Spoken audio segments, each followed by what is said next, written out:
Creo que todos conocen a Andrés Bortagaray. No creo que haya en la mesa nadie que no conozca su historia y su paso por el plan estratégico. Yo le diría socio fundador, casi. ¿Cómo? Fuimos varios, sí. Bueno, he pasado por la unidad de coordinación, por la dirección ejecutiva y en su creación también ha participado. Estuvo muchos años con nosotros, lo recordamos y apreciamos siempre su trabajo en el plan estratégico y hoy lo tenemos como invitado. Gracias por estar con nosotros. Bueno, muchas gracias Pepe, muchas gracias Jorge por la invitación. La verdad que contento de que hayamos encontrado un pretexto para venir de nuevo aquí. Fueron, como dice bien Pepe, muchos años, lo estaba extrañando, un poco nostálgico y sobre todo quería compartir una investigación que estamos haciendo sobre una mirada en perspectiva de más de medio siglo de planes en Buenos Aires y tirar acá algunos títulos y algunos pantallazos, si no creo que se va a hacer un poquito largo y aburrido, pero sí dejar planteadas las grandes líneas y abierta la posibilidad de discutir cuando quieran y profundizar un poco más. Y sobre todo me gusta que encontrar al Consejo en plena actividad, tratando nuevos planes, interpelando constructivamente decisiones y aportando propuestas. Así que en ese sentido, digamos, quería que fuera una contribución. Pasa, por favor. No sé dónde está. Entonces, claro, si uno podría cortar en donde quisiera, ¿no? Pero si uno corta en el 58, es un año donde se había empezado un proceso de planeamiento muy fuerte en la ciudad y se hizo un plan del que quedaron consecuencias hasta hoy, como el código que está vigente y en proceso, digamos, de reforma. Hay varias intervenciones en distintas partes de la ciudad, pero digamos, hay un conjunto de ejemplos que salen a partir de ahí y que uno puede ver, digamos, al mismo tiempo, ¿no? Hacer una especie de dialéctica entre lo que se propone y lo que se hace, y ver que de alguna manera a veces coincide y a veces no. Inclusive se puede hacer un manifiesto retrospectivo a partir de lo que se hizo, ¿no? Como interpelación.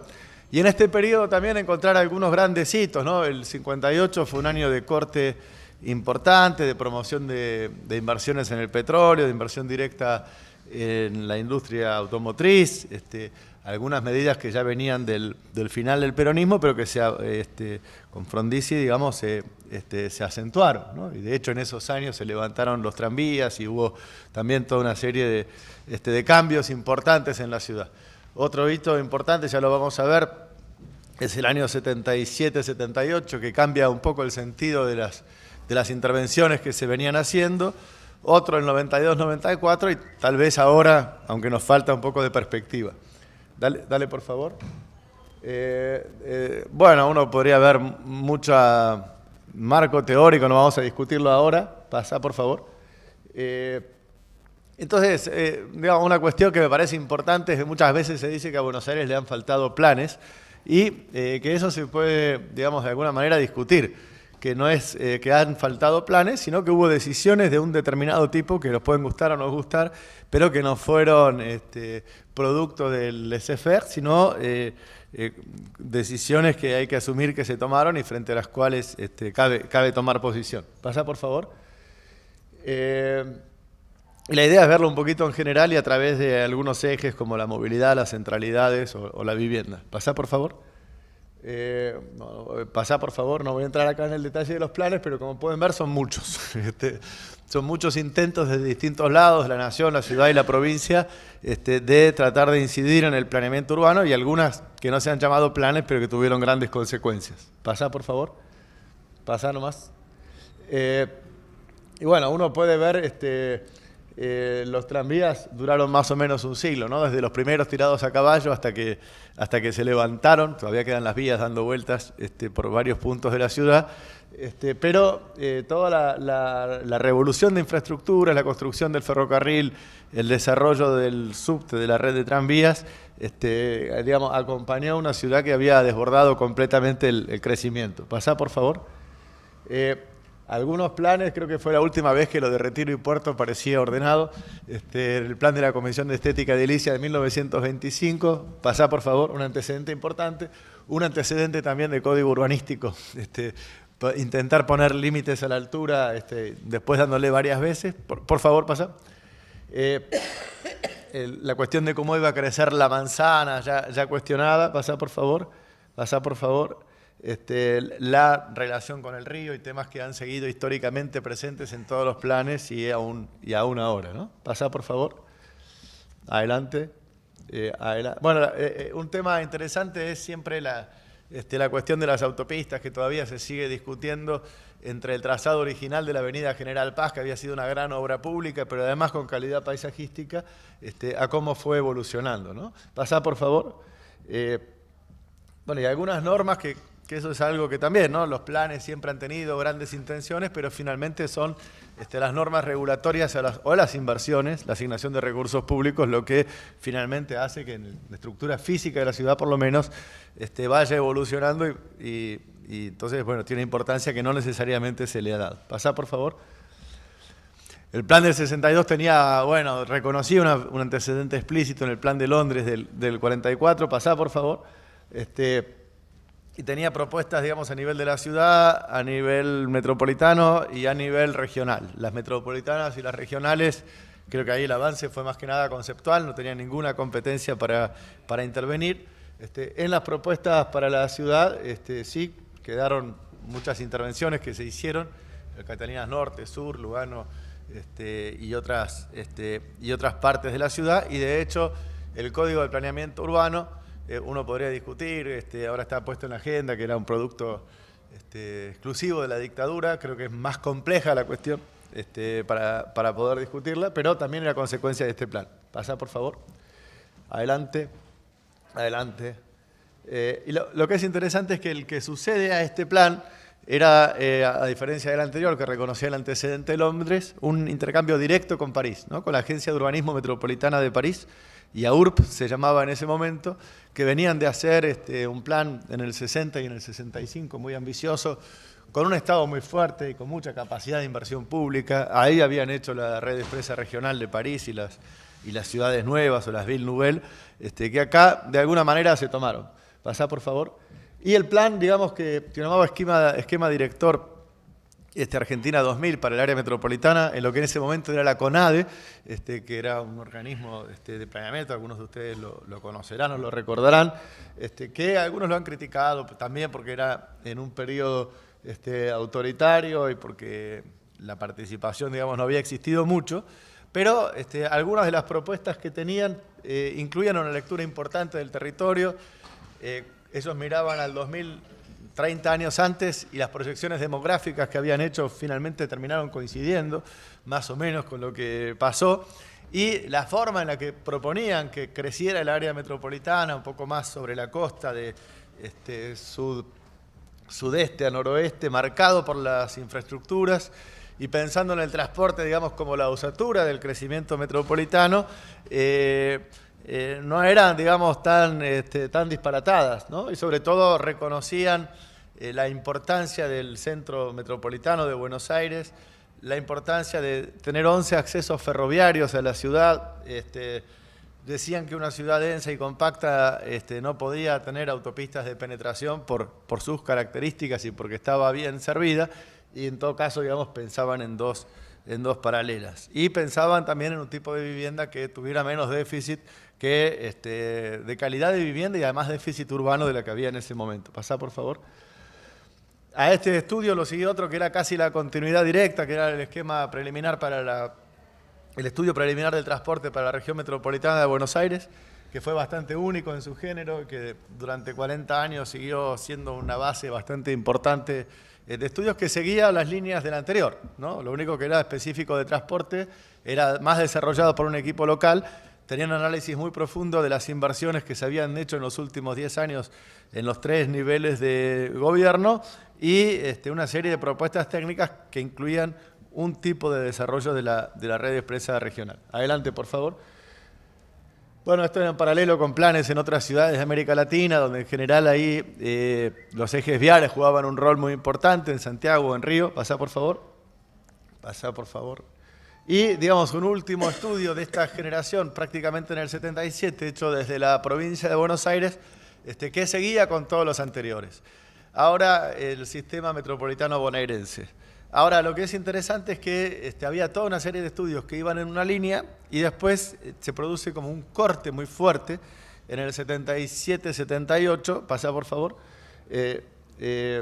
Acá, bueno, en este último inclusive ya se había hecho el puente Zárate-Brazo Largo, tenían otro tipo de visión de la evolución metropolitana, hablaban de geopolítica y de otras cuestiones. Pasá, por favor. Y, digamos, a pesar de todo lo que habían dicho de no tener autopistas de penetración, lo que hicimos fue un plan de concesión de autopistas que se hizo muy rápido, ¿no? Entre que se llamó la licitación internacional, se adjudicó y se puso en marcha, fueron poquitos años, ¿no? Algunos de ustedes, bueno, lo conocen bien. Y lo que es interesante es que junto con esta propuesta, que era, bueno, intervención, digamos, ¿no? En la época del brigadier Cachatore en la municipalidad y Guillermo Laura como secretario de Obras Públicas, el plan se sancionó en conjunto con el Código de Planeamiento Urbano del año 77, ¿no? Que tenía un capítulo especial para la expropiación de las autopistas marcando el trazado, creo que era el título 6º, ¿no? A mí me llama la atención ahora que en el debate del Código Urbanístico, sobre todo por la crítica al origen que había tenido el Código en su momento, no hay un capítulo dedicado, por lo menos a poner en cuestión la cuestión de las autopistas, ¿no? De hecho, bueno, hay otras que se están haciendo. Por supuesto, de todo este trazado se hizo solo una parte, pasá por favor, pero igual dejó una huella profunda en la ciudad y dejó también, si bien después se había hecho un plan de expansión del metro y se había en ese momento también modificado la ley del FONAVI, que creaba un fondo más importante, pero también de mayor concentración empresaria, digamos, en el sector de la vivienda, quedó, digamos, como secuela una deuda importante que tuvo que asumir la democracia, ¿no? Estaba el intendente de ese momento, decía, acá no hay problema, nadie va a tener que pagar un peso, esto se paga con peaje, pero como había avales fiscales en el caso de que la ecuación no se equilibrara, cuando llegó la democracia hubo 950 millones de dólares que tuvo que atender. Y después, además con un endeudamiento bastante grande, los primeros planes tuvieron más bien propuestas que capacidad de acción directa, ¿no? Pero sí hubo algunos antecedentes, como los 20 ideas para Buenos Aires, reforma del Código en el año 89 y el concurso, digamos, de ideas y la creación de la corporación para Puerto Madero, incluyendo ya lo del proyecto urbano, que era algo que en ese momento todavía no estaba. Pasá, por favor. Pasá, por favor. Adelante, por favor. Bueno, algunas partes que quedaron inconclusas, que ustedes conocen bien, que ahora, bueno, hay proyectos. Pasá, por favor. Digamos, otra serie de intervenciones metropolitanas de gran escala de la misma época como el SEAMSE, ¿no? Pasá, por favor. Ahora, de todo eso, si bien cuando vino la democracia había habido un cambio de tendencia, se había vuelto a desarrollar el subterráneo, la red de subtes, había cambiado la política de vivienda, digamos, de la expulsión a un intento de mayor integración, y intentos de abordaje metropolitanos que nunca llegaron a concretarse del todo. Una decisión que tuvo una enorme trascendencia territorial fue la concesión de los accesos viales a Buenos Aires, ¿no? Sobre los trazados de las rutas nacionales y, digamos, en paralelo con la privatización del ferrocarril, ¿no? Y con la cierre de una cantidad de ramales. Esa decisión que se tomó, que en el fondo no tuvo un mayor debate urbanístico en su momento, tuvo un impacto muy profundo, ¿no? De hecho, cambió la forma de ocupación del territorio metropolitano, favoreció el desarrollo de nuevos tipos de emprendimientos como hoy conocemos en countries y barrios cerrados, en un contexto además de polarización social y otro tipo de asentamientos que también fueron aumentando. Y digamos, lo que es muy interesante es que es una decisión de alguna manera administrativa, ¿no? Que tenía que ver con la reforma del Estado, que no se llamaba plan urbano, ni estratégico, ni territorial, pero probablemente fue una de las medidas que tuvo más impacto en el territorio en todos estos años, ¿no? Pasá, por favor. Pasá, bueno, de Puerto Madero ya hablamos, pasá, por favor. Bueno, hay toda otra cantidad de estudios que asocian lo social y lo territorial, que si bien no se han formado como planes, creo que son un antecedente interesante. Ya estamos en la mitad de la década del 90, quédense tranquilos, creo que lo podemos hacer no demasiado largo. Lo que es interesante además es que Horacio Torres, que había andado con eso, fue coordinador en su momento en un convenio que se había hecho con el Plan Urbano Ambiental de la ciudad. Pasá, por favor. Que quedó como estudio y que después, como ustedes saben, se aprobó de una manera muy general, ¿no? El intento de la primera aprobación en la legislatura en el 2000 fracasó, se cuestionó porque la cuestión participativa no había respetado los procedimientos. Sí se aprobó la reforma del Código de Planeamiento, que tenía consecuencias territoriales mucho más directas, y como ustedes saben, recién, bien entrada la década del 2000, se aprobó una versión muy general y sin un modelo territorial que lo pusiera en marcha. Pasá, por favor.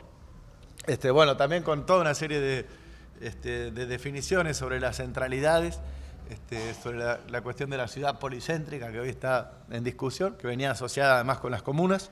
Pasá, por favor. Bueno, y algunos intentos también metropolitanos desde la provincia, como había habido un diagnóstico importante en el 95, y 10 años después los lineamientos estratégicos, 2006-2007, Pedro tuvo también mucho que ver con eso, con algunas imágenes medio icónicas como el puerto en La Plata, ¿no? Con la discusión todavía planteada de cómo se descentralizan los puertos, con un avance muy importante en términos de diagnóstico, con nuevas herramientas de información, con apoyo del BID. Hace poquito hicieron una actualización por los 10 años, y también con una propuesta mucho más prudente de escenarios y sin jugarse tanto, digamos, en ser determinista de para dónde tiene que crecer si no están necesariamente los medios. Pasá, por favor. Y con algunas lecturas, digamos, de los cambios de tendencia territorial que se habían producido con las nuevas autopistas y el abandono de una cantidad de servicios ferroviarios, los centros históricos un poco dejados de lado y los nuevos muy pujantes. Pasá, por favor.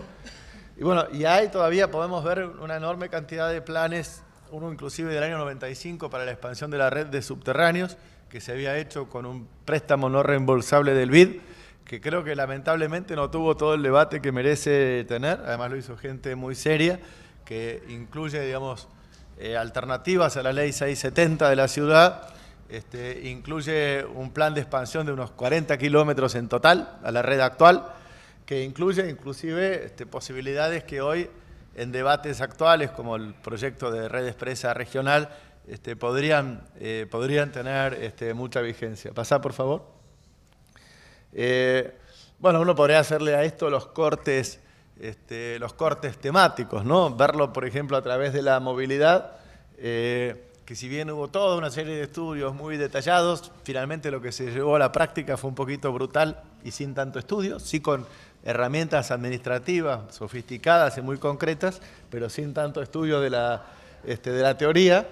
Y vemos también ahora que hay un poquito esa dirección bifurcada, ¿no? Por un lado, mucho estudio, el plan urbano ambiental, los lineamientos, las actualizaciones actuales, y por otro lado, decisiones administrativas que también tienen una enorme consecuencia en el territorio, ¿no? Como la ley 3060 de concesión de AUSA, que hemos debatido aquí muchas veces, LOCOVI, y proyectos ferroviarios muy importantes, pero también estructurales del área metropolitana, ¿no? Entonces, creo que la realidad es así, digamos, ¿no? Las decisiones se toman y no necesariamente van a ser lo que los planes digan que tiene que ser, pero un poco el punto del estudio y de la intervención es decir,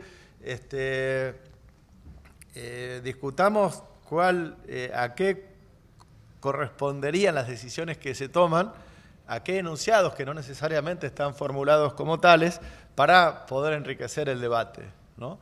Ustedes saben que sobre Nueva York, en Manhattan, Rem Koolhaas hizo un estudio famoso que se llama Delirious New York, y que, Nueva York delirante, y que hace como un manifiesto retrospectivo, ¿no? Dicen, bueno, finalmente nadie escribió el plan de cómo se hizo, porque había algunos objetivos que eran de una ambición económica, inmobiliaria, de rentas que eran casi inconfesables, nadie los hubiera dicho como tales, pero si uno lo escribía después le podía encontrar una coherencia. Entonces, la cuestión es